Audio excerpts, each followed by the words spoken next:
কোরআন থেকে হবে, হাদিস থেকে হবে, আমরা আমলের নিয়তে বলতে পারি, আমলের নিয়তে শুনতে পারি, সেই তৌফিক আল্লাহ পাক আমাদের সকলকেই দান করুন। আমরা সকলেই বলি আমিন। সম্মানিত উপস্থিতি, আজকে এত সুন্দর একটি মাহফিলের আয়োজন, মাহফিল ওয়াজ মাহফিল, দিনী আলোচনা, তার কিন্তু একটি উদ্দেশ্য আছে নাকি? আমরা আসলাম বিভিন্ন বক্তার, আমরা কথা শুনলাম, খুব মজা লাগলো, সকাল হয়ে গেল, আমরা আবার আমাদের যে পেশা বা যে কর্ম তার ভিতরে আমরা ব্যতিব্যস্ত হয়ে গেলাম। এটা কি মাহফিলের উদ্দেশ্য? না কোনো অন্য কোনো উদ্দেশ্য আছে? অবশ্যই আছে। সেটা কি? যাতে করে কোরআন থেকে আলোচনা হবে, হাদিস থেকে আলোচনা হবে, এইখান থেকে আমরা কিছু নিতে পারি, কিছু আমল শিখতে পারি। এইটা কিন্তু আমাদের মূল উদ্দেশ্য হওয়া লাগবে। কথা ঠিক কিনা? সম্মানিত উপস্থিতি, আজকে দেখেন এত গুরুত্বপূর্ণ একটি রাত, শবে মেরাজের রাত। আল্লাহ পাক আমাকে আর আপনাকে এমন একজন নবীর উম্মত হিসাবে আল্লাহ পাক কবুল করেছেন, যেই মানুষটি দুনিয়াতে ছিলেন সব থেকে উত্তম মানুষ, আল্লাহর কাছে সব থেকে প্রিয় মানুষ ছিলেন, আখির নবী মুহাম্মদ রাসূলুল্লাহ সাল্লাল্লাহু আলাইহি ওয়াসাল্লাম। সেই নবীর উম্মত করে আল্লাহ পাক আমাকে আপনাকে দুনিয়াতে পাঠিয়েছেন। রাসূল করিম সাল্লাল্লাহু আলাইহি ওয়াসাল্লাম আল্লাহর কাছে এত প্রিয় ছিলেন, এত প্রিয় ছিলেন, নবীজিকে বলা হয়তো হাবিবুল্লাহ, মানে তিনি হলেন আল্লাহ পাকের দোস্ত। হযরত ইব্রাহিম আলাইহিস সালাতু ওয়াস সালাম, তিনার নামও আমরা শুনেছি। ইব্রাহিম নবীর লকব উপাধি ছিল ইব্রাহিম খলিলুল্লাহ, তার মানে তিনি আল্লাহ পাকের দোস্ত ছিলেন। তাহলে দুইজনের ভিতরে পার্থক্যটা কি? আমার আর আপনার নবী আখির নবী, তিনি আল্লাহ পাকের দোস্ত। হযরত ইব্রাহিম আলাইহিস সালাতু ওয়াস সালাম, তিনি আল্লাহ পাকের দোস্ত। দুইটার ভিতরে পার্থক্য কি? খলিল তো তাকে বলা হয় যিনি আল্লাহকে ভালোবাসেন, আর রাসূলের সাথে যে হাবিবুল্লাহ, তিনি যে আল্লাহর দোস্ত, হাবিবুল্লাহ তাকে বলা হয় আল্লাহ পাক স্বয়ং যাকে ভালোবাসে, বলেন সুবহানাল্লাহ। আমাদের নবী ছিলেন এমন যে স্বয়ং আল্লাহ পাক তিনাকে মহব্বত করতেন, তিনাকে ভালোবাসতেন। নবীজি যে আল্লাহর কাছে সব থেকে প্রিয় মানুষ ছিলেন, সেটাই আল্লাহ পাক প্রমাণ করেছেন রাসূলের এই মেরাজের মাধ্যমে, যে তিনার থেকে উত্তম মানুষ এই দুনিয়াতে আল্লাহ পাক আর কাউকে সৃষ্টি করে দ্বিতীয়বার এই দুনিয়াতে পাঠাবেন না। দেখেন আল্লাহ পাক আমাকে আপনাকে এমন একজন নবীর উম্মত হিসাবে আল্লাহ পাক কবুল করেছেন। অনেক নবী আল্লাহকে দরখাস্ত করেছেন যে আল্লাহ, আমি আপনাকে একটু দেখতে চাই। যেহেতু আপনি আমাদের কাছে ওহী পাঠান, হযরত জিবরাইল আলাইহিস সালাতু ওয়াস সালামের মাধ্যমে আপনার সাথে কথা বলে পর্দার আড়ালে আপনাকে দেখতে পাই না, আপনাকে দেখতে চাই। হযরত মূসা আলাইহিস সালাতু ওয়াস সালাম, তিনি একবার আল্লাহর কাছে দরখাস্ত করেন যে আল্লাহ, আমি আপনাকে একটু দেখতে চাই। আল্লাহ পাক বললেন, মূসা, তুমি এমন একটা দরখাস্ত করেছো, এমন একটা আবদার করেছো যে আমাকে দেখবে, কিন্তু তোমার যে চক্ষু, এই চক্ষু দিয়ে তো আমি আল্লাহ পাকের যে নূরের তাজাল্লি তুমি দেখে সহ্য করতে পারবে না। হযরত মূসা আলাইহিস সালাতু ওয়াস সালাম নাসুর বান্দাতে, না আল্লাহ, আমি আপনাকে দেখবই, আমি আপনাকে দেখতে চাই। আল্লাহ পাক বলেন, আচ্ছা ঠিক আছে, আমাকে যদি দেখতে হয় তো তোমার ভিতরে একটা পাওয়ার, একটা শক্তি তৈরি করতে হবে। তুমি বাড়িতে চলে যাও, একাধারে 40 দিন তুমি রোজা থাকবে, সিয়াম পালন করবে, একাধারে 40 দিন রোজা থাকার পরে তারপরে আমি আল্লাহকে তুমি দেখার জন্য এসো। হযরত মূসা আলাইহিস সালাতু ওয়াস সালাম বাড়িতে চলে গেলেন। 40 দিন একাধারে তিনি সিয়াম পালন করলেন, রোজা পালন করলেন।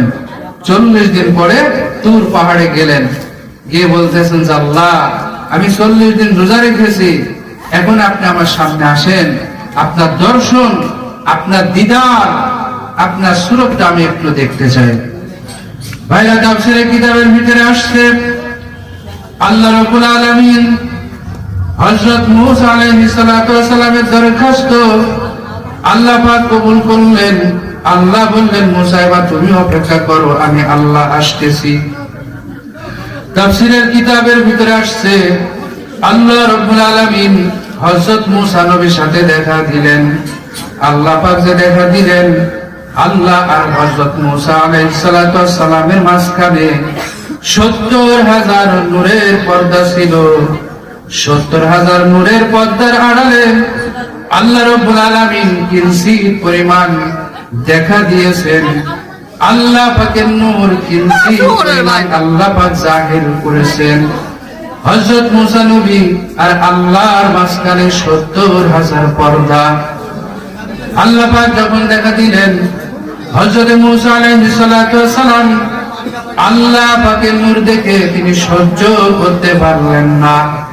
আল্লাহ পাকের নূরের এত তাজাল্লি, এত পাওয়ার, হযরত মূসা আলাইহিস সালাতু ওয়াস সালাম বেহুশ হয়ে সাথে সাথে তুর পাহাড় থেকে নিচে পড়ে গেলেন। সবাই বলেন আল্লাহু আকবার।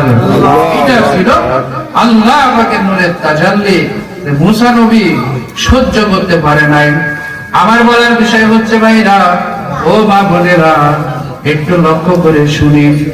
মূসা নবী আল্লাহকে দেখতে পারলেন না, আল্লাহ নূর তিনি সহ্য করতে পারলেন না, কিন্তু আল্লাহ রাব্বুল আলামিন আমাকে আর আপনাকে এমন একজন নবীর উম্মত করে এই দুনিয়াতে পাঠিয়েছেন। ওই নবীজি দুনিয়া থেকে 7 তবক আসমান পাড়ি দিয়ে, সিদরাতুল মুনতাহা পাড়ি দিয়ে, বাইতুল মামুর পাড়ি দিয়ে আল্লাহ রাব্বুল আলামিন যে আরশে আজিমে অবস্থান করেন, আল্লাহ পাক হুজুরকে সেই জায়গায় ডেকে নিয়ে আল্লাহ পাকের দিদার দিয়েছেন। একটু চিৎকার দিয়ে বলেন সুবহানাল্লাহ। ভাইরা একটু জিকির করি, লা ইলাহা ইল্লাল্লাহ, লা ইলাহা ইল্লাল্লাহ। আমরা একটু জিকির করি। আর যেহেতু শীতের মৌসুম, ঠান্ডা পড়তেছে, অনেক মুসল্লি আসতেছে, বেশিক্ষণ আলোচনা হবে না ইনশাআল্লাহ, অল্প কিছুক্ষণ আলোচনা করে কথা বলে ইল্লাল্লাহ, লা ইলাহা ইল্লাল্লাহ, লা ইলাহা ইল্লাল্লাহ, লা ইলাহা ইল্লাল্লাহ। আমরা জিকির করি, ইল্লাল্লাহ, লা ইলাহা ইল্লাল্লাহ, লা ইলাহা ইল্লাল্লাহ, লা ইলাহা ইল্লাল্লাহ, লা ইলাহা ইল্লাল্লাহ, ইলাহা ইল্লাল্লাহ, লা ইলাহা ইল্লাল্লাহ, লা ইলাহা ইল্লাল্লাহ, লা ইলাহা ইল্লাল্লাহ, লা ইলাহা ইল্লাল্লাহ, লা ইলাহা ইল্লাল্লাহ, মুহাম্মাদুর রাসূলুল্লাহ সাল্লাল্লাহু আলাইহি ওয়াসাল্লাম। সম্মানিত উপস্থিতি, যেটা বলতেছিলাম, আমাকে আপনাকে আল্লাহ পাক এমন একজন নবীর উম্মত হিসেবে আল্লাহ পাক কবুল করেছেন যে আল্লাহ পাক কোন নবী আল্লাহ পাককে দেখে সহ্য করতে পারলেন না, বেহুশ হয়ে গেলেন। কিন্তু আমার আর আপনার নবীকে আল্লাহ পাকের আরশে আজিমে নিয়ে তিনি শ্রেষ্ঠত্বকে আল্লাহ পাক প্রমাণ করেছিলেন। এই যে আজকের এই রজনীতে, শবে মেরাজের রজনীতে, সে সম্বন্ধে আল্লাহ পাক পবিত্র কোরআনের ভিতরে বলেন, সুবহানাল্লাযী আসরা বিআবদিহি লাইলাম মিনাল মাসজিদিল হারামি ইলাল মাসজিদিল আকসা আল্লাযী বারাকনা হাওলাহু লিনুরিয়াহু মিন আয়াতিনা ইন্নাহু হুয়াস সামিউল বাসীর। ভাইরা ও মা বোনেরা, আল্লাহ রাব্বুল আলামিন এই আয়াতের ভিতরে আল্লাহ পাক ইসরা এবং মেরাজ সম্বন্ধে আল্লাহ পাক আলোচনা করেছেন। কারণ মেরাজের বিষয়টা এমন, অনেকেই বিশ্বাস করতে চায় না যে স্বজ্ঞানে সুস্থ অবস্থায় সুস্থ মস্তিষ্ক আল্লাহ পাক এক রাতের ভিতরে এত কিছু কিভাবে দেখাইলেন? কিন্তু এটা কোরআন দ্বারা প্রমাণিত, হাদিস দ্বারা প্রমাণিত যে রাসূল কারীম সাল্লাল্লাহু আলাইহি ওয়াসাল্লাম সশরীরে আল্লাহ পাক তিনার মেরাজ ঘটিয়েছিলেন। সুবহানাল্লাহ। এই আয়াতের ভিতরে আল্লাহ পাক বলেছেন সুবহানাল্লাযী আসরা, সমস্ত পুত পবিত্র ওই আল্লাহ যিনি স্বীয় বান্দাকে ইসরা করিয়েছিলেন মিনাল মসজিদুল হারামি ইলাল মসজিদুল আকসা, মসজিদে হারাম থেকে মসজিদে আকসা পর্যন্ত, এবং সেইখান থেকে একেবারে আল্লাহ পাকের আরশে আজিম পর্যন্ত। বিষয়টা কি? বিষয়টা হচ্ছে এই যে রাসূল কারীম সাল্লাল্লাহু আলাইহি ওয়াসাল্লাম একবার তিনার চাচাতো বোন হযরত উম্মে হানি রাদিয়াল্লাহু তাআলা আনহার ঘরের ভিতরে শুয়েছিলেন। হযরত জিবরাইল আলাইহিস সালাতু ওয়াস সালাম এবং হযরতে মিকাঈল আলাইহিস সালাতু ওয়াস সালাম দুইজন ফেরেশতা আসলেন, হুজুরকে এইভাবে উঠাইলেন, একটু পাশে নিয়ে গিয়ে রাসূল কারীম সাল্লাল্লাহু আলাইহি ওয়াসাল্লামের বক্ষ এইভাবে বিদীর্ণ করে ফেললেন, ফেড়ে ফেলার পরে ভিতর থেকে সমস্ত অংশগুলা বের করে সুন্দর করে জমজমের পানি দিয়ে ধুয়ে আবার রাসূল কারীম সাল্লাল্লাহু আলাইহি ওয়াসাল্লামের বুকের ভিতরে সেগুলা দিয়ে দেওয়া হলো। উদ্দেশ্য হচ্ছে এই যে হুজুর এখন আল্লাহ পাকের সান্নিধ্যে যাবেন, অন্য একটা জগতের ভিতরে যাবেন, কাজে হুজুরের আত্মাধিক একটা পাওয়ার, একটা শক্তির প্রয়োজন। সেই জিনিস আল্লাহ পাক হুজুরের বক্ষের ভিতরে দিয়ে দিলেন। বলেন সুবহানাল্লাহ। এরপরে জান্নাত থেকে জান্নাতে একটা সাওয়ারি, একটা বুরাক আনা হয়েছিল। বুরাকের উপরে রাসূল কারীম সাল্লাল্লাহু আলাইহি সাল্লামকে বসানো হলো। সাথে ছিল হযরতে জিবরাইল আলাইহিস সালাতু ওয়াস সালাম এবং হযরতে মিকাঈল আলাইহিস সালাতু ওয়াস সালাম। এই সফরের ভিতরে আল্লাহ পাক হুজুরকে জান্নাত দেখিয়েছেন। এই সফরের ভিতরে আল্লাহ পাক হুজুরকে জাহান্নাম দেখিয়েছেন। যারা জান্নাতে যাবে এদের সুখ শান্তি আল্লাহ পাক হুজুরকে দেখিয়েছেন। যারা জাহান্নামের ভিতরে যাবে জাহান্নামের কি শাস্তি, কি কষ্ট এগুলা এবং কোন পাপের কি শাস্তি, সব আল্লাহ পাক হুজুরকে এই রজনীতে, মিরাজের রজনীতে বিশেষ করে আল্লাহ পাক সব এইভাবে হুজুরকে দেখিয়েছেন। সম্মানিত উপস্থিতি, আল্লাহর নবী চলতেছেন, সাথে আছে হযরত জিবরাইল আলাইহিস সালাতু ওয়াস সালাম এবং হযরতে মিকাঈল আলাইহিস সালাতু ওয়াস সালাম।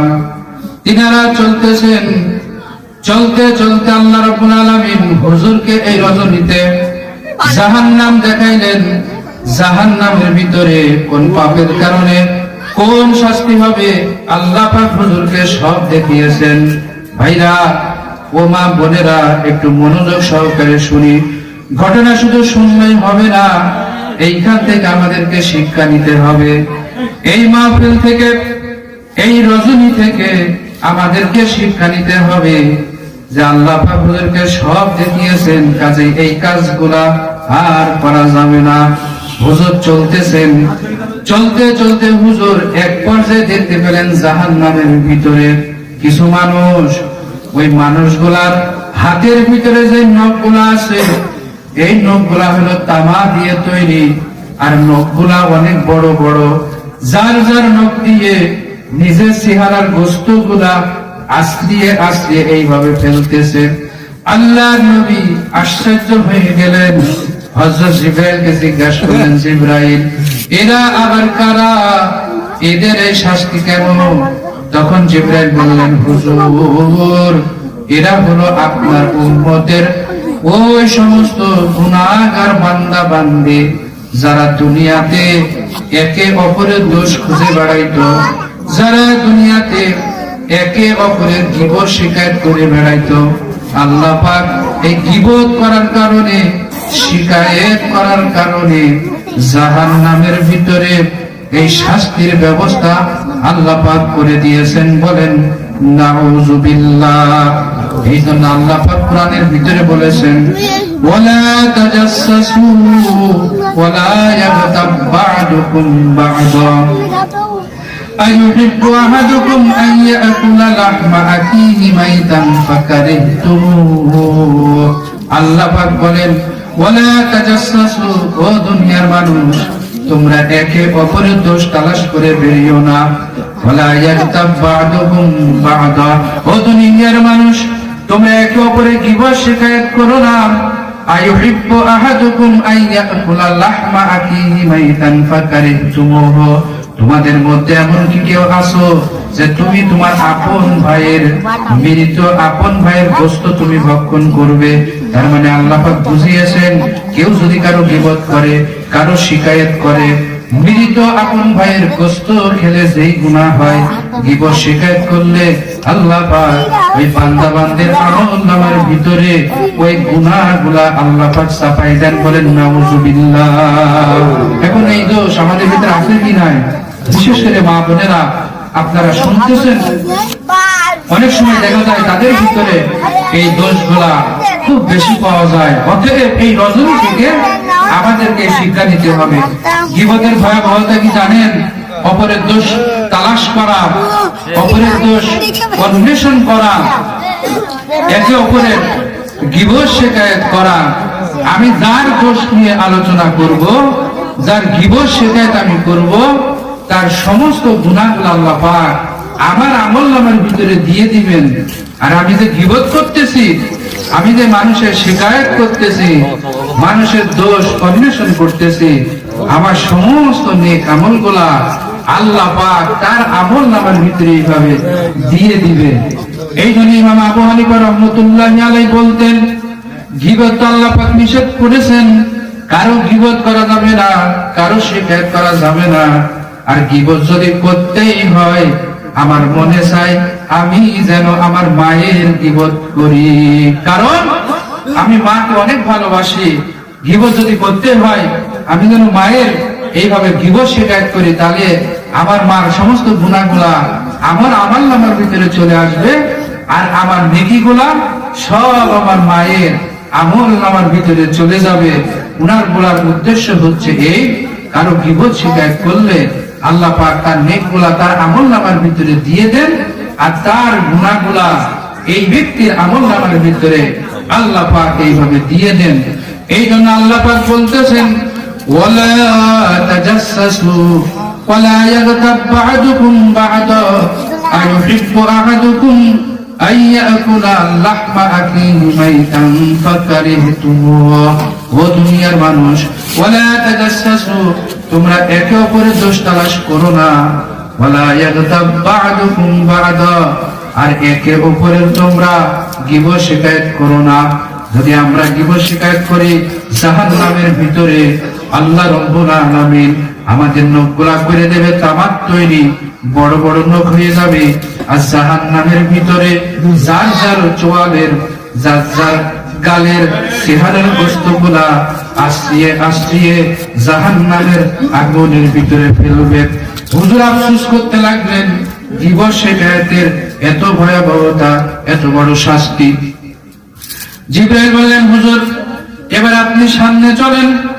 আল্লাহর নবী এবার সামনে চলতেছেন, যেতে যেতে হঠাৎ করে দেখতে পেলেন কিছু মানুষ এইভাবে বিশাল একটা দরিয়ার ভিতরে শুধু রক্ত আর রক্ত। কিছু মানুষ ওই দরিয়ার ভিতরে হাবুডুবু খাইতেছে, একবার নিচে চলে যায় আর একবার উপরে চলে আসে। রাসূল করিম সাল্লাল্লাহু আলাইহি ওয়াসাল্লাম হযরত জিবরাইলকে বললেন, এরা কারা? এদের এই শাস্তি কেন জাহান্নামের ভিতরে?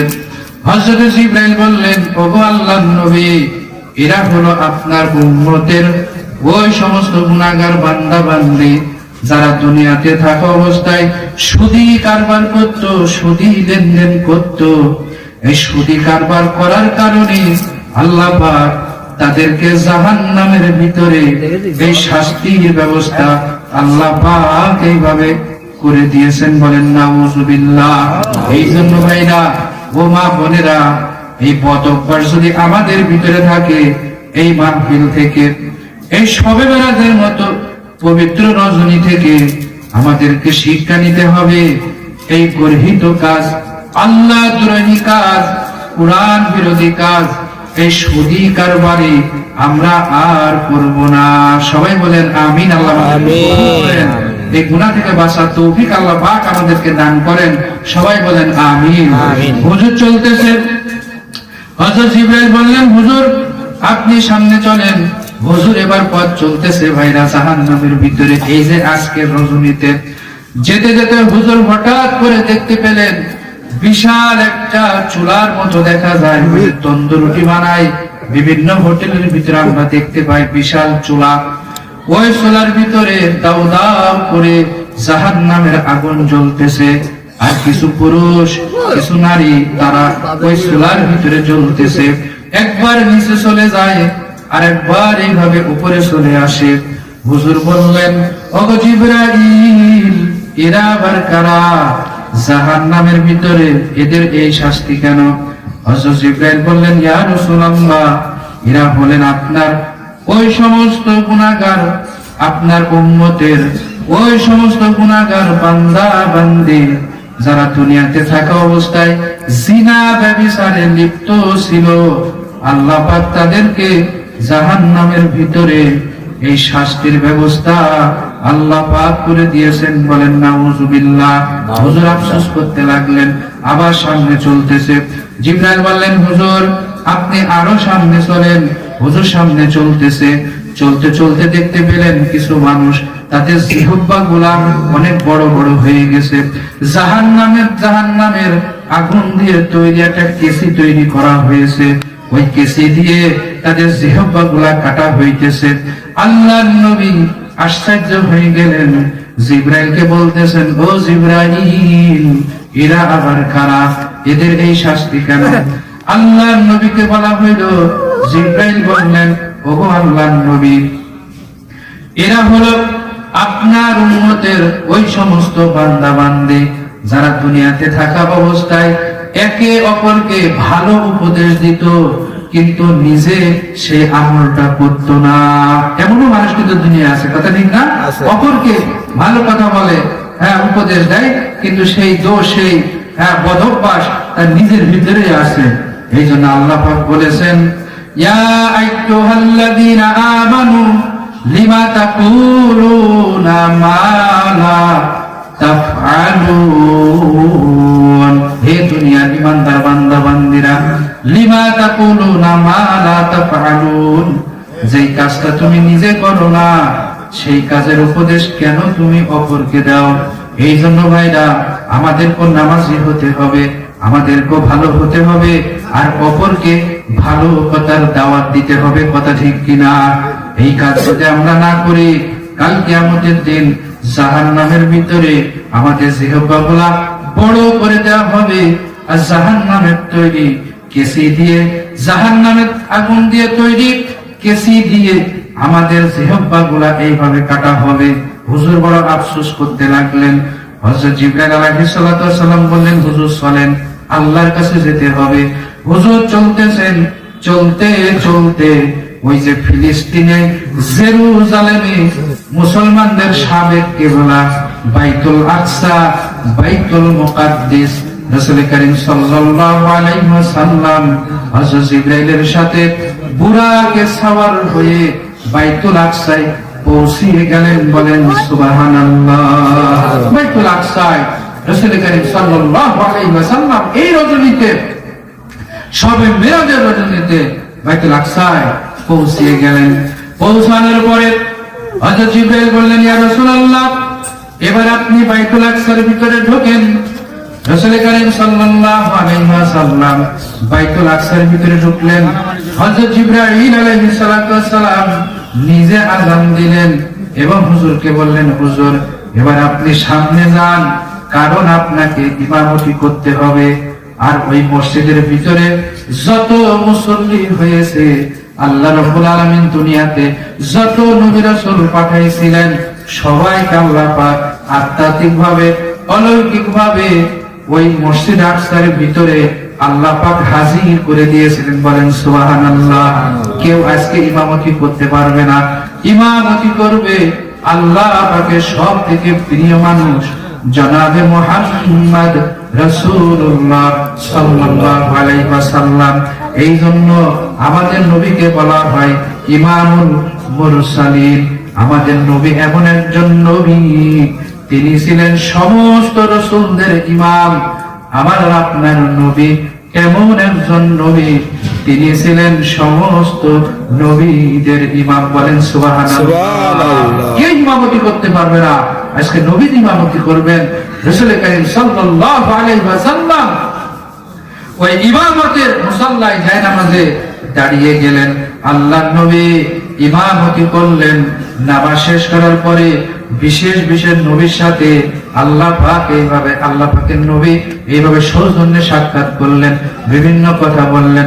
জিবরাইল আলাইহিস সালাতু ওয়াস সালাম বলতেছেন, হুজুর আপনি চলেন, এখন আমাদেরকে অনেক দূর যেতে হবে, অনেক দূর পথ আমাদেরকে অতিক্রম করতে হবে। আল্লাহ রাব্বুল আলামিন আসমান থেকে জমিন পর্যন্ত একটা সিঁড়ির ব্যবস্থা আল্লাহ পাক করে দিলেন। বলেন সুবহানাল্লাহ। এই জন্যই মেরাজকে মেরাজ বলা হয়। উরুজ শব্দ থেকে মেরাজ শব্দের উৎপত্তি। উরুজ শব্দের অর্থ হচ্ছে সিঁড়ি। আল্লাহ পাক আসমান থেকে জমিন পর্যন্ত একটা সিঁড়ির ব্যবস্থা করেছিলেন। ওই সিঁড়ির মাধ্যমে আপনারা দেখবেন এখন আধুনিক যুগ, 10 তলা, 20 তলা, 50 তলা, 100 তলা, আজকে লিফটের মাধ্যমে ওঠা সম্ভব কি সম্ভব না? অবশ্যই সম্ভব। লিফটের ভিতরে উঠে আমরা যে কয় তলায় যাওয়ার ইচ্ছে করবো এটা টিপবো, আমাকে কিন্তু সেখানে পৌঁছিয়ে দিবে। আল্লাহ পাক একটা লিফট, একটা সিঁড়ির ব্যবস্থা আল্লাহ পাক করলেন, যে রাসূল কারীম সাল্লাল্লাহু আলাইহি ওয়াসাল্লাম ওই সিঁড়ির মাধ্যমে এখন আল্লাহ পাকের সান্নিধ্যে যাবেন। আল্লাহ পাকের সান্নিধ্যে যাবেন। সর্বপ্রথম প্রথম আসমানে গেলেন। প্রথম আসমানে এক নবীর সাথে দেখা হলো, তিনি সৌজন্যে সেখানে সাক্ষাৎ করলেন। এরপরে দ্বিতীয় আসমানে গেলেন, আর এক নবীর সাথে দেখা হলো, সৌজন্যে কথাবার্তা বললেন। তৃতীয় আসমান, চতুর্থ আসমান, এইভাবে আল্লাহ পাক 7টা আসমান যে থরে থরে সাজিয়েছেন। এই 7টা আসমান পাড়ি দিয়ে আল্লাহ রাব্বুল আলামিন একেবারে 7তম আসমানের উপরে আছে হলো বাইতুল মামুর, সিদরাতুল মুনতাহা, বাইতুল মামুর। সেইখানে হুজুর এইভাবে পৌঁছে গেলেন। 7তম আসমানের উপরে সিদরাতুল মুনতাহা। সিদরাতুল মুনতাহা শব্দের অর্থ হচ্ছে বরই গাছ, কুল গাছ। আমরা বরই গাছ, কুল গাছ চিনি কিনা? সেখানে হুজুর পৌঁছে গেলেন। কুল গাছ, বরই গাছ, সেখানে যে পাতাগুলি দেখতে হাতির কানের মতো। হুজুর জিবরাইলকে জিজ্ঞেস করলেন, এটা কি? পাতাগুলা এমন কেন? বলা হলো, ইয়া রাসূলুল্লাহ, এটা হচ্ছে একটা বরই গাছ, একটা কুল গাছ। আর এই যে পাতাগুলা দেখতেছেন, আল্লাহ রাব্বুল আলামিন দুনিয়াতে যত মানুষ সৃষ্টি করে পাঠাবে, সবার নাম ঠিকানা আল্লাহ পাক এই পাতার ভিতরে লিখে রেখেছেন। সুবহানাল্লাহ। হযরত জিবরাইল বললেন, দুনিয়াতে যেই সমস্ত মানুষগুলা বসবাস করে, একজন মানুষের মৃত্যুর সময় যখন হয়ে যায়, ঠিক 40 দিন পূর্বে ওই পাতাটা ছিঁড়ে ওই জায়গার ভিতরে পড়ে যায়। যার পাতাটা ছিঁড়ে পড়ে, সে যদি ঈমানদার হয়, সে যদি মুমিন হয়, ফেরেশতারা খুশি হয়ে যায়। এমন একজন ব্যক্তির পাতা ছিঁড়ে এখানে পড়েছে, সে মুমিন, সে মুমিনা, সে 40 দিন পরে আমাদের জগতে আসবে। তার জীবন কত সুন্দর, তার মৃত্যু কত সুন্দর। কারণ যখন সে আমাদের কাছে আসবে, আমরা তাকে আল্লাহর জান্নাতে পৌঁছিয়ে দেব।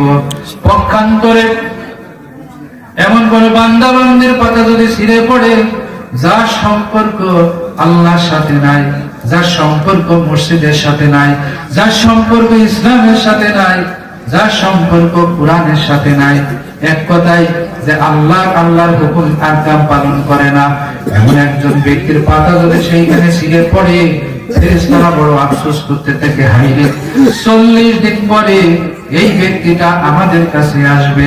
40 দিন পরে সে কবরের ভিতরে আসবে, সে কি নিয়ে আসতেছে?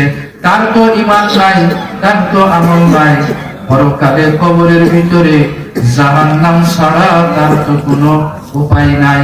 এইভাবে তারা আফসোস করতে থাকে। এবার বলেন, আমরা দুনিয়াতে কে বলতে পারবো আমার পাতাটা ওই জায়গায় আছে নাকি ছিঁড়ে এইভাবে পড়ে গেছে, আমরা কিন্তু কেউ বলতে পারবো না, কথা ঠিক কিনা? এই জন্য মৃত্যুর জন্য আল্লাহ পাকের হুকুম সদা সর্বদা আমাদেরকে পালন করতে হবে। কারণ পাতাটা যখন ছিঁড়ে পড়বে ঠিক 40 দিন পরে আজরাইল আলাইহিস সালাতু ওয়াস সালাম চলে আসবেন। আর আল্লাহ পাকের চূড়ান্ত ঘোষণা, ইযা জাআ আজালুহুম লা ইস্তাখিরুনা সাআতাও ওয়া লা ইস্তাকদিমুন। আল্লাহ পাক বলেছেন, মানুষের মৃত্যুর সময় যখন ঘনিয়ে আসবে, হযরত জিবরাইল আজরাইল এক মুহূর্ত আগু করবে না, এক মুহূর্ত পালন করবে না। যেই জায়গায় যেই সময় যখন তার মৃত্যু লেখা আছে, আজরাইল এসে তার মৃত্যু করে ফেলবে, আজরাইল এসে তার জানটা কবজ করে ফেলবে, কথা ঠিক কিনা? সিদরাতুল মুনতাহা হুজুর পাড়ি দিলেন, উপরে চলে গেলেন, সেই জায়গায় আছে বাইতুল মামুর। বাইতুল মামুর এটা হচ্ছে ফেরেশতাদের কিবলা। দুনিয়াতে সৌদি আরবে মক্কায় যেমন বাইতুল্লাহ আছে, আমাদের কেবলা বাইতুল্লাহকে সামনে রেখে আমরা নামাজ কালাম পড়ি, নামাজ আদায় করি। ঠিক ফেরেশতারা ওই যে বাইতুল মামুর তাদের যেই কিবলা আছে, তারা ওই কিবলাকে সামনে রেখে আল্লাহর জন্য তারাও তওয়াফ করে, আল্লাহর জন্য তারা নামাজ কালাম পড়ে। ওই বাইতুল মামুর হুজুর দেখলেন, এবং বাইতুল মামুরের পরে আর কিছু নাই, এরপরে আছে হলো আল্লাহ পাকের আরশে আজিম। হুজুর এখন আল্লাহ পাকের আরশে আজিমে যাবে। হযরত জিবরাইল আর মিকাইল বলতেছেন, ইয়া রাসূলুল্লাহ, আমরা আর আপনার সাথে যেতে পারবো না, এই পর্যন্ত হইল আমাদের সীমানা, আমাদের বর্ডার, আর যেতে পারবো না। এখন আপনাকে একা একা যাওয়া লাগবে, কারণ আর যদি আমি এক পা অগ্রসর হই, আল্লাহ পাক আমাকে 600 নূরের ডানা দিয়েছে, পাখা দিয়েছে, আমি যদি আর এক পা অগ্রসর হই, আল্লাহ পাকের নূরের তাজাল্লিতে আমার এই পাখাগুলা, পরগুলা, ডানাগুলা পুড়ে ছাই হয়ে যাবে, ভস্ম হয়ে যাবে, আমি আর একা যেতে পারবো না। হুজুরও ভয় পেয়ে গেলেন, কারণ এতক্ষণ জিবরাইল ছিল নতুন একটা জায়গা, এখন আর জিবরাইল থাকবে না, আমি একা একা কিভাবে যাব? তাও হুজুর সাহস করেছে, তো আল্লাহ পাক ডেকেছেন, এখন একা একা চলতেছে। হুজুর একা একা চলতেছেন। হুজুর যখন দুনিয়াতে আসছিলেন, হযরত বেলালকে ডাকছিলেন, ওগো আমার বেলাল, তুমি কোথায়? তুমি এদিকে আসো বেলাল, তুমি একটা সত্য কথা বলো, তোমার ভিতরে এমন কি আমল আছে যে আমি যখন মিরাজে গিয়েছিলাম আমার মনে হচ্ছিল যে তুমি আমার পাশে আছো? বেলাল বলে, হুজুর আমার তো তেমন কোনো আমল নাই, আমার তো তেমন কোনো আমল নাই। হুজুর বললেন, না বলো বেলাল, তোমার ভিতরে গোপন এমন কি আমল আছে, আমাকে সত্য কথা বলো। তখন হযরত বেলাল চোখের পানি ফেলে দিয়ে বলে, ইয়া রাসূলুল্লাহ, আমার ভিতরে এমন কোনো আমল নাই, কিন্তু আমি চক্ষুটা বন্ধ করে দেখলাম, আমার ভিতরে মনে হয় 2টা আমল, যেটা আল্লাহর কাছে পছন্দ হয়েছে। সেইটা কি? আমার যখন ওযু ছুটে যায়, অপবিত্র হয়ে যায়, ওযু থাকে না, সাথে সাথে আমি ওযু করে পবিত্র হয়ে যাই, বলেন সুবহানাল্লাহ। যখন আমি পবিত্র হয়ে যাই, আমি মসজিদে গিয়ে তাহিয়াতুল ওযু 2 রাকাত নফল নামাজ আদায় করি। আল্লাহর নবী খুশি হয়ে গেলেন আর বলতেছেন, ওগো আমার বেলাল, এই আমলটা তুমি কখনো ছাড়বা না, এই আমলটা আল্লাহর কাছে অনেক পছন্দ হয়েছে। কারণ আমি যখন বাইতুল মামুর পাড়ি দিয়ে জিবরাইলকে আমি ছেড়ে একা একা চলতেছিলাম, আমার শরীরটা ভারী হয়ে গেল, যে আমি একা একা কিভাবে যাব? আমার শরীরটা যখন ভারী হয়ে গেল, আমি একা একা যখন চলতেছিলাম, আমার মনে হচ্ছিল যে তুমি বেলাল আমার পাশে পাশে তুমি হাঁটতেছো, বলেন সুবহানাল্লাহ। হুজুর বললেন, বেলাল গো, তখন আমি একটু সাহস পেলাম, একটু শক্তি পেলাম যে তুমি আমার পাশে আছো। কাজে এই আমলটা আল্লাহর কাছে পছন্দ হওয়ার কারণে আল্লাহ পাক এই মাকাম, এই ইজ্জত, এই সম্মান আল্লাহ পাক তোমাকে দান করেছে। যাই হোক ভাইরা, হুজুর এবার চলতেছে একা একা, একা একা চলতে চলতে একেবারে আল্লাহ রাব্বুল আলামিন আল্লাহ পাকের যে আরশে আজিম আছে ওই জায়গায় আল্লাহ পাক হুজুরকে নিয়ে গেলেন। হুজুর সেই জায়গায় পৌঁছাই গেলেন। একবার চিৎকার দিয়ে বলেন আল্লাহু আকবার। কেউ যেতে পারে নাই। মুসা নবী ৭০,০০০ নূরের পর্দার আড়ালে আল্লাহর সাথে কথা বলেছেন। তিনি বেহুশ হয়ে তুর পাহাড় থেকে মাটিতে পড়ে গেছেন।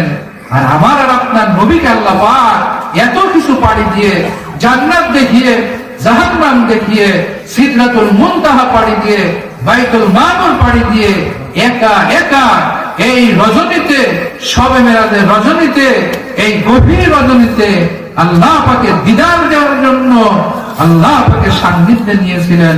সুবহানাল্লাহ। হুজুর যখন পৌঁছিয়ে গেলেন, আল্লাহ পাক আছেন আর হুজুর আছেন। এখন নতুন একটা জায়গা। আল্লাহ তো হলেন সবকিছুর মালিক, কথা ঠিক কিনা? কুলিল্লাহুম্মা মালিকাল মুলক তুতিল মুলকা মান তাশা ওয়া তানজিউল মুলকা মিম্মান তাশা। সবকিছুর মালিক হলেন আমার আল্লাহ। আসমানের মালিক আমার আল্লাহ, এই জমিনের মালিক হচ্ছেন আমার আল্লাহ। আমি বেঁচে আছি, আমাকে দুনিয়াতে পাঠাইছেন আমার আল্লাহ, কথা ঠিক কিনা? আমি মরে যাব, তাও আল্লাহর হুকুমে। আমি জান্নাতে যাব, তাও আল্লাহর হুকুমে। আমি জাহান্নাম থেকে বাঁচবো, তাও কিন্তু আল্লাহ পাকের হুকুমে, কথা ঠিক কিনা? পুরুষ বানিয়েছেন আল্লাহ, নারী বানিয়েছেন আল্লাহ, নবী বানিয়েছেন আল্লাহ, রাসূল বানিয়েছেন আল্লাহ, সাহাবা বানিয়েছেন আল্লাহ, কথা ঠিক কিনা? হুজুর তো সবকিছু জানেন। আর ওই আল্লাহর বড়ত্ব, আল্লাহর বড়াই, আল্লাহর বড়ত্ব, আল্লাহর গোলামীর দাওয়াত নিয়ে কিন্তু হুজুর দুনিয়াতে আসছিলেন। এখন আল্লাহ পাকের কাছে চলে গেছে। সব কিছুর মালিক আল্লাহ। আল্লাহ হুজুরকে ডেকেছেন, আল্লাহ হুজুরকে কত ভালোবাসেন। আবার আমাদের নবী আল্লাহকে কত মুহাব্বত করেন। এমন একটা অবস্থা ভাইরা একটু চিন্তা করেন। ও মা বোনেরা, একটু চিন্তা করি। এমন একটা অবস্থা, আল্লাহ পাক সামনে, হুজুরের সামনে। হুজুর একটু টেনশনে পড়ে গেলেন, একটু চিন্তায় পড়ে গেলেন। আল্লাহ, আমার স্রষ্টা আল্লাহ, তাকে তো হাদিয়া দিতে হবে। যেহেতু আমি নতুন মেহমান, আল্লাহ পাক ডেকেছে, আমি তো খালি হাতে চলে আসছি। আল্লাহকে আমি কি দেব? একটা মনে মনে ভাবতেছেন যে কি দেওয়া যায়, কি দিলে আমার আল্লাহ খুশি হবে। আল্লাহু আকবার। এইভাবে চিন্তা করতে করতে কখন যেন আল্লাহর নবীর মুখ থেকে, জবান থেকে বেরিয়ে গেছে, আত্তাহিয়াতু লিল্লাহি ওয়াসসালাওয়াতু ওয়াত-তাইয়্যিবাত। এই শব্দটা বেরিয়ে গেছে। এই শব্দের অর্থ হচ্ছে রাসূল করিম সাল্লাল্লাহু আলাইহি ওয়াসাল্লাম আল্লাহ পাকের প্রশংসা করলেন, আর আল্লাহ এইভাবে খুশি হয়ে গেলেন। বলেন সুবহানাল্লাহ। হুজুরের জবান থেকে অটোমেটিক কুদরতি ভাবে বেরিয়ে গেল, আত্তাহিয়াতু লিল্লাহি ওয়াসসালাওয়াতু ওয়াত-তাইয়্যিবাত। এতটুকু যখন মুখ থেকে বেরিয়ে গেছে, আল্লাহ খুশি হয়ে গেছে যে নবীজি আপনি আমার প্রশংসা করলেন, আমার প্রশংসা করলেন। আমি আপনাকে বলে দিলাম, আসসালামু আলাইকা আইয়ুহান নাবিয়্যু ওয়া রাহমাতুল্লাহি ওয়া বারাকাতুহু। আল্লাহ খুশি হয়ে গেলেন। খুশি হয়ে হুজুরকে বলতেছেন, আসসালামু আলাইকা আইয়ুহান নাবিয়্যু ওয়া রাহমাতুল্লাহি ওয়া বারাকাতুহু। আল্লাহ পাক হুজুরের উপরে খুশি হয়ে বলতেছেন, আপনার প্রতি আমি আল্লাহর তরফ থেকে সালাম এবং বরকত। বলেন সুবহানাল্লাহ। তার মানে আল্লাহ হুজুরের জন্য একটা দোয়া দিয়েছেন। হুজুর আল্লাহ পাকের প্রশংসা করেছেন, আল্লাহ পাক খুশি হয়ে হুজুরকে দোয়া দিয়েছেন। এবার আসেন বুঝার বিষয়। দেখেন, এমন একজন নবীর উম্মাহ করে আল্লাহ পাক আমাকে আপনাকে পাঠিয়েছেন।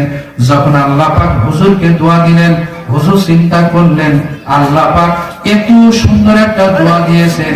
এই দোয়াটা তো আল্লাহ পাক দিয়েছেন শুধু আমার জন্য, কিন্তু ইয়া উম্মতি, ইয়া উম্মতি। হুজুর চিন্তা করতেছেন আমার উম্মতের কি হবে, আমার উম্মতের কি হবে। ভাইরা, মা বোনেরা, মানুষ যখন আনন্দ ঘনর ভিতরে থাকে, আনন্দের মুহূর্তে থাকে, বাবার কথা মনে থাকে না, মায়ের কথা মনে থাকে না, বিবির কথা মনে থাকে না, সন্তানের কথা মনে থাকে না। আল্লাহকে হুজুর দেখতেছেন, আল্লাহ পাক হুজুরের জন্য দোয়া দিতেছেন। কি একটা আনন্দ ঘন মুহূর্ত! এমন একটা মুহূর্তের ভিতরে হুজুর আমাকে বললেন না, আপনাকে বললেন না, উম্মতকে বললেন না। হুজুর চিন্তা করতেছেন আল্লাহ পাক যে দোয়া দিয়েছেন, বরকতের দোয়া, রহমতের দোয়া, এইটা তো শুধু আমার জন্য দিয়েছেন, কিন্তু আমার উম্মতের কি হবে? আমার উম্মতের কি হবে? সাথে সাথে হুজুর আবার বললেন, আসসালামু আলাইনা ওয়া আলা ইবাদিল্লাহিস সালিহিন। হুজুর আল্লাহ পাকের দোয়ার ভিতরে তিনি আমাদেরকে শামিল করে নিলেন। তিনি আল্লাহকে বললেন, আল্লাহ গো, আপনি যে দোয়া দিয়েছেন, যে রহমত দিয়েছেন, যে বরকত দিয়েছেন আমার জন্য, এইটা শুধু আমার জন্য না, এই রহমত, এই বরকত আমার সমস্ত নেককার উম্মতের জন্য। বলেন সুবহানাল্লাহ, সুবহানাল্লাহ। খুশি হয়ে গেলেন। কি একটা প্রেম, কি একটা ভালোবাসা! একবার হুজুর আল্লাহর প্রশংসা করেন, আল্লাহ পাক খুশি হয়ে হুজুরকে দোয়া দিয়ে দেয়, রহমত দিয়ে দেয়, বরকত দিয়ে দেয়। হুজুর ওই রহমতের ভিতরে, ওই বরকতের ভিতরে আমাদেরকে অন্তর্ভুক্ত করে নেয়, শামিল করে নেয়। এবার দেখেন, যে সমস্ত ফেরেশতা আছে আল্লাহ পাকের আরশটাকে বহন করে রাখে, এই প্রেমের কাহিনী দেখে তারাও খুশি হয়ে গেলেন। সাথে সাথে তারা বলে উঠলেন, আশহাদু আল্লা ইলাহা ইল্লাল্লাহু ওয়া আশহাদু আন্না মুহাম্মাদান আবদুহু ওয়া রাসূলুহু। সাথে সাথে তারাও বললেন, আল্লাহ খুশি হলেন, আল্লাহর নবী খুশি হলেন। ভাইরা, বলার উদ্দেশ্য হচ্ছে এই, মা বোনেরা, বলার উদ্দেশ্য হচ্ছে এই যে আল্লাহ পাক হুজুরকে এত ভালোবাসেন, এত মহব্বত করেন। এই মেরাজের রজনীতে সব কিছু পাড়ি দিয়ে একেবারে আল্লাহ পাকের সান্নিধ্যে নিয়ে হুজুরের মানকে, হুজুরের মাকামকে, হুজুরের সব থেকে প্রিয় মানুষ, এই জিনিসটা আল্লাহ পাক প্রমাণ করে দিলেন। বলেন সুবহানাল্লাহ। একটু জিকির করি, লা ইলাহা ইল্লাল্লাহ। অনেক কথাবার্তা বলার পরে মুসা নবী জিজ্ঞেস করলেন, আল্লাহ পাক কি দিয়েছেন আপনার উম্মতের জন্য? বললেন 50 ওয়াক্ত নামাজ। বলেন তাড়াতাড়ি যান, আল্লাহর কাছে এখনই যান, 50 ওয়াক্ত নামাজ আপনার উম্মত কি পড়তে পারবে না। কথাটা কি ঠিক ছিল না বেঠিক ছিল? ঠিক, অবশ্যই ঠিক ছিল। 5 ওয়াক্ত নামাজও তো আমরা ঠিক মতো আদায় করি না, কথা ঠিক কিনা? অতএব আমাদেরকে শিক্ষা নিতে হবে। এই মেরাজের রজনীতে দেখেন, এই রাত্রে কিন্তু নামাজ আল্লাহ পাক ফরজ করেছেন। সুবহানাল্লাহ। মুসা নবী বললেন যে যান, আপনার উম্মত 5 ওয়াক্ত নামাজ পড়তে পারবে না। গেলেন, 50 ওয়াক্ত নামাজ পড়তে পারবে না। আল্লাহ পাকের কাছে রাসূল কারীম সাল্লাল্লাহু আলাইহি ওয়াসাল্লাম ফেরত গেলেন। আল্লাহ পাক 5 ওয়াক্ত ঘুমাই দিলেন। থাকলো কত ওয়াক্ত বলেন তো? 45 ওয়াক্ত। আসতেছে মুসা নবীর সাথে আবার দেখা, বলে যে 5 ওয়াক্ত কমাই দিছে। হযরত মূসা আলাইহিস সালাতু ওয়াস সালাম বললেন, আল্লাহর কাছে আবার যান, এই 45 ওয়াক্ত পড়তে পারবে না। আবার গেলেন, আল্লাহ পাক আরো 5 ওয়াক্ত কমাই দিলেন, থাকলো 40 ওয়াক্ত। এইভাবে যতবার আসে, যতবার দেখা হয়, মুসা নবী হুজুরকে ততবার আল্লাহর কাছে পাঠিয়ে দেয়। যাওয়া আসা করতে করতে আর আছে 5 ওয়াক্ত। তখন মূসা আলাইহিস সালাতু ওয়াস সালাম হুজুরকে বলতেছেন, আপনি আল্লাহর কাছে আবার যান, 5 ওয়াক্ত কিন্তু আপনার উম্মত পড়বে না, পড়তে পারবে না, আরো কিছু কমাই নিয়ে আসেন। তখন হুজুর বললেন, না ভাই মূসা, আমি আর যেতে পারবো না, এখন আমার শরমে লাগে, আমার লজ্জা হচ্ছে আল্লাহর কাছে যেতে। কারণ আমি যেই কয়বার আল্লাহর কাছে গিয়েছি, প্রত্যেকবার আল্লাহ 5 ওয়াক্ত করে কমাই দিয়েছেন। এখন আছে হলো আর 5 ওয়াক্ত। আবার যদি যায়, এই 5 ওয়াক্ত তো কমাই দেবে। আমি আমার উম্মতের কাছে কি নিয়ে যাব? ওগো মূসা, আমি আল্লাহর কাছে যেতে পারবো না, আমার লজ্জা হয়, শরম হয়। আল্লাহর কাছে যদি আবার যাই, এই 5 ওয়াক্ত তো কমাই দেবে, কিছু তো থাকবে না। আর গেলেন না, দুনিয়ায় ফেরত আসতেছেন। কিন্তু আল্লাহ পাক হুজুরের মনের দিকে তাকাইলেন। হুজুরের ভারাক্রান্ত হৃদয় হয়ে গেছে, মনটা ভেঙে গেছে। হুজুর মনে মনে ভাবতেছেন, আল্লাহ তো দিয়েছিল 50 ওয়াক্ত, আমি যাওয়ার কারণে আল্লাহ পাক কমাইতে 5 ওয়াক্ত রেখেছেন। 50 ওয়াক্ত যদি নামাজ থাকতো, আরে আমি যদি আমার উম্মতের কাছে নিয়ে যেতাম, এই 50 ওয়াক্ত নামাজ যদি আমার উম্মত তারা পড়তো, কত সওয়াবের মালিক তারা হয়ে যেত। এই জন্য হুজুরের মনটা খারাপ, ভারাক্রান্ত হৃদয় নিয়ে হুজুর দুনিয়াতে আসতেছেন। আল্লাহ পাক হুজুরকে ডাক দিলেন, হুজুরের মনের দিকে তাকিয়ে আল্লাহ পাক হুজুরকে ডাক দিলেন, ওগো আমার প্রিয় হাবিব, আপনি মন খারাপ করবেন না, আমি আল্লাহ যেটা বলি সেটাই করে থাকি। আমি আল্লাহ তো আপনাকে 50 ওয়াক্তই দিয়েছিলাম, আপনার রিকোয়েস্টের কারণে আমি কমাতে 5 ওয়াক্ত রেখেছি, কিন্তু আপনি মন খারাপ করবেন না, এই 5 ওয়াক্ত নামাজ আপনি দুনিয়াতে নিয়ে যান। আমি আল্লাহ আপনার সাথে ওয়াদা দিলাম, আমার যে বান্দা বান্দি ইহতিমাম সহকারে, গুরুত্ব সহকারে জামাতের সাথে এই 5 ওয়াক্ত নামাজ যদি তারা আদায় করতে পারে, আমি আল্লাহ রাব্বুল আলামিন ওই বান্দা বান্দির আমল নামার ভিতরে 50 ওয়াক্ত নামাজ পড়লে যে সওয়াব হয়, ওই 50 ওয়াক্তের সওয়াব আমি আল্লাহ পাক দান করে দেব। শিক্ষা দিয়ে বলেন সুবহানাল্লাহ। আমাদের ভাইরা, এই মিরাজের রজনীতে আল্লাহ পাক নামাজ ফরজ করেছেন। আমরা যদি 5 ওয়াক্ত নামাজ পড়ি, 5 ওয়াক্তের সওয়াব পাবো না, বরঞ্চ 50 ওয়াক্ত নামাজ পড়লে যে সওয়াব হয়, আল্লাহ রাব্বুল আলামিন বান্দা বান্দির আমল নামার ভিতরে 50 ওয়াক্তের সওয়াব আল্লাহ দিয়ে দেবে। নামাজ কি পড়া যাবে ইনশাআল্লাহ? নামাজ পড়বে ইনশাআল্লাহ। আল্লাহ পাক রিজিকে বরকত দিবে, হায়াতের ভিতরে বরকত দিবে, দুনিয়াতে ইজ্জত দিবে, এবং সর্বোপরি কাল কিয়ামতের দিন এই নামাজের ওসিলায় আল্লাহ পাক জান্নাত দেবে। বলেন সুবহানাল্লাহ। ভাইরা, কাল কিয়ামতের দিন যখন মানুষ জাহান্নামের ভিতরে যাবে, জাহান্নামের গেটে যখন পৌঁছিয়ে যাবে, জাহান্নামের দারোগা বলবে, একটু দাঁড়াও, জাহান্নামে পরে যাও, আগে বলো জাহান্নামের ভিতরে কেন আসছো, তোমাদের অন্যায়টা কি, তোমাদের পাপ কি, তোমাদের কাছে কি নবী যায় নাই, তোমাদের কাছে কি রাসূল যায়নি, তোমাদের কি মানুষ বুঝায়নি জাহান্নাম কষ্টের জায়গা, কেন তোমরা জাহান্নামের ভিতরে আসছো? আল্লাহ পাক পবিত্র কোরআনে সরাসরি বলেছেন, ইয়াতাসাআলুনা আনিল মুজরিমিন মা সালাকাকুম ফি সাকার ক্বালু লাম নাকু মিনাল মুসাল্লিন ওয়া লাম নাকু নুতইমুল মিসকিন। যখন জাহান্নামীদেরকে জিজ্ঞাসা করা হবে, মা সালাকাকুম ফি সাকার, জাহান্নামের ভিতরে কেন আসছো? ক্বালু, তখন জবাবে জাহান্নামীরা বলবে, আমরা যখন দুনিয়াতে ছিলাম 2টা অন্যায় করেছিলাম, 2টা পাপ করেছিলাম, যার কারণে আল্লাহ পাক আমাদেরকে জাহান্নামী করে দিয়েছেন। যে 2টা পাপ আমরা করেছিলাম, যেই 2টা পাপ করেছিলাম, তার ভিতরে 1 নম্বর অন্যায়, 1 নম্বর পাপ, লাম নাকু মিনাল মুসাল্লিন। দুনিয়াতে যখন আমরা ছিলাম, আমরা মুসল্লি ছিলাম না। দুনিয়াতে যখন আমরা ছিলাম, তার মানে আমরা নামাজ পড়তাম না, এটা হচ্ছে 1 নম্বর অন্যায়। আর 2 নম্বর অন্যায়, ওয়ালাম নাকু নুতইমুল মিসকিন। দুনিয়াতে যখন আমরা ছিলাম, যারা এতিম ছিল, যারা মিসকিন ছিল, যাদের গায়ে বস্ত্র ছিল না, পেটে খাবার ছিল না, গায়ে বস্ত্র ছিল না, ওই সমস্ত এতিম মিসকিনদেরকে আমরা দেখভাল করতাম না। নামাজ না পড়ার কারণে, এতিম মিসকিনদেরকে দেখভাল না করার কারণে আজকে আমরা জাহান্নামী হয়ে গেছি, নাউযুবিল্লাহ। শুধু কি তাই, যারা জাহান্নামের ভিতরে যাবে, ওয়াসিকাল্লাযীনা কাফারু ইলা জাহান্নামা যুমারা, যারা জাহান্নামের ভিতরে যাবে, জাহান্নামের ফেরেশতা জাহান্নামের তৈরি শেকল দিয়ে তাদেরকে বাঁধা হবে।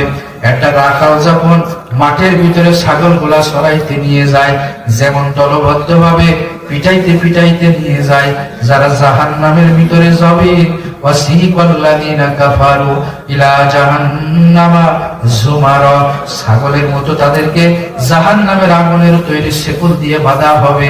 আর পিটাইতে পিটাইতে অপমাননার সাথে, লাঞ্ছনার সাথে তাদেরকে এইভাবে জাহান্নামের ভিতরে নেওয়া হবে। অতএব ভাইরা, মা বোনেরা, আমাদেরকে এই মেরাজের রজনীতে শিক্ষা দিতে হবে। আল্লাহ পাক